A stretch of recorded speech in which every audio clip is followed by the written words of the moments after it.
¿Qué tal? ¿Cómo les va? Hoy quería brevemente comparar un texto, un pensamiento de Tolstoy, acerca del cual hicimos un video anterior y les recomiendo, si les interesa, obviamente, escucharlo, porque esta es un poco una continuación.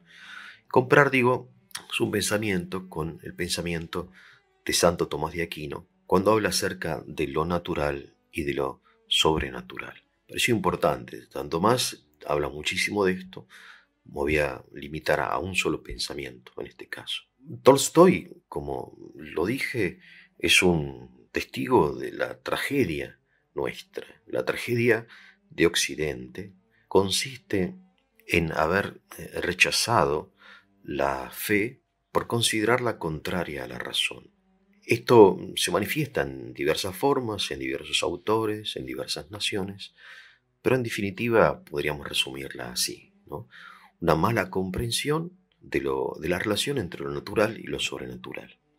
Esta mala comprensión, a su vez, porque es trágica, de ambas partes, ya sea por parte de la conciencia secular, laicista, no ilustrada, y por parte de la conciencia eclesiástica. De modo que ambos cometen, ¿no? Ambos bandos, si quieren, ¿no? Cometen respectivamente determinados errores, ¿no? Ya sea desde la perspectiva, entre comillas, cristiana, que no es cristiana, aunque se llama cristiana, y de la perspectiva naturalista, que no es naturalista, aunque se llame naturalista, ¿no? Ilustrada. Tema difícil, complicado, pero trágico, realmente trágico porque sus consecuencias las vivimos al día de hoy, ¿no?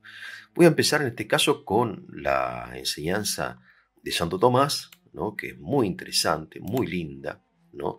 Tomás es un autor que tiene una gran claridad de exposición. Entonces Tomás, en la Suma Teológica, se pregunta por qué el hombre necesita creer en algo que esté sobre la razón natural, ¿no? En latín, supra rationem naturalem, ¿no? Es necesario creer, o sea, usted, yo, el hombre en general y en particular cada uno de nosotros, ¿por qué debemos creer en algo superior a la razón, que esté sobre la razón, ¿no? Entonces él mismo se pone una objeción, como siempre hace, dice, bueno, pero si la naturaleza de cada ser es suficiente para llevarlo a su plenitud, a su felicidad. Es decir, en ningún animal necesita de nadie que no pertenezca a su especie para llegar, digamos, a la plenitud de su condición animal, ¿no? Es decir, el pichón de águila, a lo sumo, en fin, es alimentado, es nutrido, defendido por sus padres, después empieza a volar y se independiza, pero no necesita que venga ni el oso, ni la hormiga, ni la lechuza a explicarle cómo debe volar un águila, ¿verdad? Es decir, ¿por qué necesitamos los seres humanos conocer y aceptar algo que esté sobre la razón natural? Si lo natural es suficiente para llevar a cada ser a su propia plenitud, o sea, obviamente cada uno según su propia naturaleza, ¿no? Vamos a tratar de defender esta afirmación como lo hace Tolstoy. Porque para Tolstoy, el hombre, en definitiva, lo que tiene que hacer es seguir su propia naturaleza. Lo que pasa es que no la conoce. Pero al momento en que la conoce, a su naturaleza, en fin, solamente tiene que creer en ella y seguirla. Y si no cree y no la sigue, no será feliz. ¿En qué consiste la naturaleza humana para Tolstoy? Bueno, él lo explica, lo mencioné en el audio anterior. El hombre, dice él, es un ser enviado por Dios al mundo para servirlo en el prójimo. Esa es la naturaleza humana. Eso es lo que es el hombre. Así como la hormiga es hormiga, el oso es el oso, el perro es el perro, y cada ser cumple con su naturaleza. Así el hombre es el ser enviado por Dios, etcétera, lo que ya dije, ¿no? Ahora, dice, para Tolstoy esto es una verdad evidente, universal, clara, sencilla, que todos los hombres pueden percibir. lo perciben ¿dónde? En su propia naturaleza, en su corazón. Es decir, no en un libro, ni en una enseñanza, ni en un catecismo, sino dentro de sí mismo, en su propia conciencia. Bien. Esto es lo que él va desarrollando en sus obras, ¿no? Poco a poco. Lo encontramos ya en La Guerra y la Paz, cuando, por ejemplo, un héroe de esta novela, ruso, ¿no? Piotr, está en Moscú cuando llegan los franceses. Los franceses, ustedes saben, ocupan Moscú, los moscovitas huyen de Moscú, Piotr se queda, entonces los franceses lo ponen en un paredón de fusilamiento. Finalmente no lo fusilan, ¿no? Pero sí, lo amenazan con sus bayonetas, con sus fusiles. Están enojadísimos los franceses porque esperaban encontrar a Moscú a sus pies y resulta que Moscú está vacía, no hay nadie, ¿no? Está incendiada y empieza el invierno. Bien. Entonces Piotr, al ver cómo lo apuntan, ¿no? Y cómo va a morir, tiene un ataque de risa. Un ataque de risa. Piotr es el alter ego aquí de Tolstoy. ¿Y por qué se ríe? Porque él percibe, en esta especie como de percepción a la cual nos invita Tolstoy, percibe ser un alma inmortal. Entonces él dice, a mí no me pueden matar. Ustedes pueden matar esto, ¿no? Que ustedes ven que es mi cuerpo, pero a mí no me pueden matar porque soy un alma inmortal, ¿no? Claro, los franceses piensan que Piotr está loco, pero Piotr no está loco, al contrario, los locos son todos los demás, ¿no? Los que desconocen precisamente la condición inmortal del hombre, que es un tema que Tolstoy trabaja continuamente, y que sin embargo personalmente sufre enormes crisis porque le tiene terror a la muerte. Es un hombre que todo el tiempo está como acompañado por este sentimiento de su mortalidad. Bien. Bien, entonces buscando en el propio corazón encontramos, ¿no? Estas cosas, encontramos nuestras leyes morales, la ley, por ejemplo, de oro de la ética, que dice que no hagas a los demás lo que no quieres que te hagan a ti. Y ya está. Esta ley que es sobrenatural, no es natural. Es natural. ¿Y cómo sé que es natural? Bueno, en primer lugar porque es evidente. No hagas a los demás lo que no quieres que te hagan a ti. Es evidente. En segundo lugar, es universal. O sea, no es una ley que pertenece, digamos, a una nación o a un pueblo, a un credo religioso, ¿no? Y después es sencilla, es buena, es clara, distinta, natural, ¿no? En efecto, lo natural se diferencia de lo artificial por estas condiciones que mencioné, ¿no? Estas características, mejor dicho. Lo natural es universal y evidente. El mismo Jesús lo enseñó, ¿no? En el capítulo 6 de San Lucas dice, todo cuanto quieran que los hombres les hagan, le dice él a quienes lo escuchan, ¿no? Todo cuanto quieran que los hombres, o sea, los otros, les hagan a ustedes, así también hagan ustedes con ellos. Esta es la ley y los profetas, como diciendo la síntesis, porque esta expresión, esta es la ley y los profetas, significa aquí está la quinta esencia, ¿no? La clave, la síntesis de toda la enseñanza está en esta ley, ¿no? Que podríamos también traducirla, ama al prójimo como a ti mismo. ¿Qué más se necesita? Nada más. Obviamente es una ley que exige mucho esfuerzo, pero el esfuerzo también es una realidad natural. Todos nosotros nos esforzamos. Las hormigas se esfuerzan para construir su hormiguero, ¿no? O sea, los lobos se esfuerzan para conseguir su presa, ¿no? Todos los animales se esfuerzan, las aves se esfuerzan para emigrar a lugares más cálidos, así, etc. ¿Por qué no vamos a esforzarnos para cumplir esta ley de la naturaleza? Solo necesitamos estar motivados, ¿no?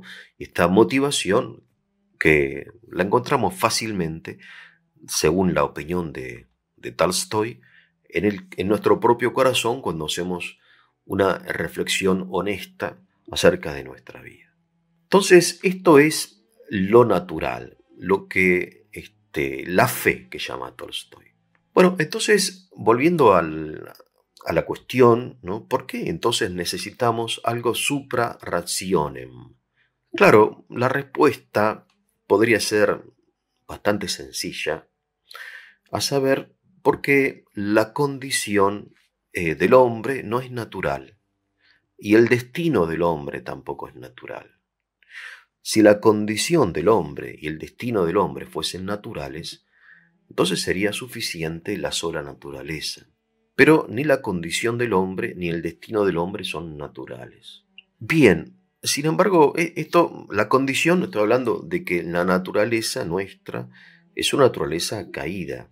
De hecho, vemos históricamente hablando que a pesar de que las leyes naturales sean tan obvias y evidentes, y distintas y claras y universales, como esta ley trata a los demás como quieras que te traten a ti, en realidad ninguno de nosotros lo cumple, ni lo ha cumplido. Históricamente hablando, en el sentido individual o colectivo o nacional, ¿no? Las personas no tratan a los demás como ellas quieren que sean tratadas. Al contrario, somos habitualmente injustos y crueles, ¿no? Con los demás, etcétera. Es un hecho histórico, es un hecho histórico de la condición del hombre no natural, lo que se llama el pecado original. Bueno, esto podría ser una respuesta, pero la respuesta de Tomás es distinta y más profunda, ¿no? Sin excluir, rechazar esta respuesta provisoria que yo les propuse, sino que él responde de una forma bastante enigmática. Dice, la naturaleza humana depende de una naturaleza superior. Él dice que la naturaleza humana es una naturaleza dependiente, dependit, dice él en latín, ¿no? Pero ¿en qué sentido la naturaleza humana es una naturaleza dependiente? O sea, ¿qué significa que el hombre sea un ser dependiente? Porque si observamos las cosas, descubrimos que todas ellas son dependientes, ¿no? O sea, el pichón depende de sus padres para ser alimentado y protegido, no sé, en el nido, ¿no? Todos los animales dependen del agua, ¿no? Del alimento, etcétera. O sea, toda naturaleza es como una especie de red, si la vemos de lejos, de una dependencia recíproca de todos los animales entre sí, ¿no? Un sistema y de la dependencia de cada uno de ellos de la naturaleza en general. Pero no se refiere a esta dependencia del animal, ¿no? Que también la tenemos nosotros, que tiene cada animal en relación a sus progenitores o a la naturaleza, sino de una dependencia específicamente humana. Pero no lo explica del todo, mejor dicho, lo explica, pero hay que tratar quizá de desentrañar el significado de este término dependiente, ¿no? Desde el punto de vista etimológico, algo dependiente viene del latín, del pender, colgar, ¿no? O sea, la naturaleza humana es una naturaleza que pende, cuelga, ¿no? Quizá podríamos llamarla incompleta. El término incompleto viene del latín plenus, ¿no? Lleno, lleno, ¿no? Así, por ejemplo, el terraplen o la plenitud. ¿Qué es la plenitud? La plenitud es el estado de una cosa cuando está completamente llena, hasta el borde, ¿no? Obviamente es una categoría que, como tantas categorías de la filosofía, provienen del mundo material, de lo cotidiano, de las vasijas que las mujeres llenaban, ¿no? En el pozo de agua. Una vasija está llena cuando ya no entra más agua. Cuanto más grande es un recipiente, más difícil es llenarlo, ¿verdad? Por eso el hecho de que una realidad sea incompleta no quiere decir que sea imperfecta, al contrario. En este sentido, recordé algunos ejemplos de mi vida. Una vez, hablando con un joven que había contraído matrimonio allá lejos y hace tiempo, y me dijo, mire, dice, yo, a diferencia de la mayoría de mis compañeros, no me casé porque estaba locamente enamorado de mi novia, ¿no? O algo así, sino porque yo sentí en ese momento que para desarrollarme como persona debía hacerlo. O sea, yo estaba muy cómodo, pero estaba incompleto. Entonces me quedó grabado esta idea, ¿no? De que él estaba incompleto, estando solo, ¿no? Pareció interesante y que tiene que ver con esto, ¿no? Porque el hecho de necesitar de los demás no significa que seamos menos, al contrario, significa, o sea, señala la grandeza del ser humano, que es un ser dependiente, incompleto. En este sentido, también recordé la imagen que trae Santa Teresita del Niño Jesús cuando habla de estas cosas, ¿no? Ella habla de la felicidad. Ella dice que, en cierto sentido, los hombres son como recipientes que tienen diversos volúmenes, ¿no? Recipientes muy pequeños, por ejemplo, un pequeño vasito de vidrio, ¿no? O hasta no sé, un tanque de agua enorme, por ejemplo, un pozo de agua, ¿no? Es decir, en un recipiente pequeño entra muy poco líquido, pero aunque ese líquido sea poco, el recipiente está lleno, está pleno. En cambio, si vierto esa misma cantidad de líquido pequeña en un recipiente 100 veces más grande que ese recipiente pequeño, por ejemplo en un pozo de agua, estará prácticamente vacío, pero está vacío gracias a su grandeza. Y esta es la paradoja del hombre. El hombre se siente vacío gracias a su grandeza. De modo que la grandeza no se puede medir por la independencia, sino que se mide por el destino. El destino del pozo de agua es el de recibir mucha agua, de ser capaz de, en fin, de recibir agua para alimentar a todo el pueblo. No así el destino de la pequeña vasija. Está muy bien, y así debe ser, y debe estar plena con esa poca agua que recibe, pero no es que sea más perfecta. O sea, una hormiga es mucho más independiente y mucho más completa que un bebé humano, ¿verdad? Pero ese bebé, con la ayuda de un profesor, podrá llegar a ser un gran músico, un gran pianista. Pero con la ayuda de un profesor, bajo la guía de un maestro, ¿no? La hormiga ya apenas sale del huevito, ¿no? Ya es casi perfecta. El bebé no. Pero la imperfección de ese bebé, o mejor dicho, la dependencia de ese bebé, está en su enorme capacidad que tiene que desarrollar. Parece a mí que entonces no tenemos que entender la naturaleza humana como algo cerrado, sino como algo dependiente, ¿no? Dependiente. Como decía un santo padre, homo capax dei, ¿no? El hombre es capaz de Dios. Y entonces en esa dependencia que tiene el hombre de Dios, la percibe. Ahora, ¿dónde la percibe? Y en esto yo veo el contacto, digamos, la cierta semejanza entre Tomás y Tolstoy. Sí, la percibe en sí mismo. O sea, de alguna manera, Tolstoy, cuando habla acerca de la naturaleza, no llega a entender del todo en qué consiste ser hombre, ¿no? O mejor dicho, él pone una piedra inicial a este camino, pero no lo continúa. Volvamos a la definición. Ser hombre consiste en ser un ser enviado por Dios para servirlo en el prójimo y mediante eso llegar a la felicidad. Está muy bien, Tomás estaría absolutamente de acuerdo, pero ese camino que el hombre inicia y descubre hacia Dios necesita, es un discipulado, como decimos, ¿no? Así como nos tomamos de la mano de nuestros padres para aprender. En este sentido, Tomás cita aquí a Aristóteles, curiosamente, hablando de la fe. Aristóteles, que era un gran filósofo, ¿no? Un gran pensador, dice, sin embargo, es propio, es oportuno, es necesario o conveniente que el discípulo crea. Claro, porque el discípulo todavía no puede experimentar, no puede guiarse por su propia experiencia, porque aún no ha llegado, ¿no? Entonces primero tiene que creer y después ver, ¿no? Así como nosotros vamos al médico y nos sentimos enfermos y el médico nos dice, mira, usted tome este remedio, créame. No lo dice, pero en cierto sentido es lo que está diciendo. Porque si no, no iríamos al médico ni él nos diría nada si no hubiese una relación de confianza entre el paciente. Créame, tomando este remedio, usted se va a sentir mejor.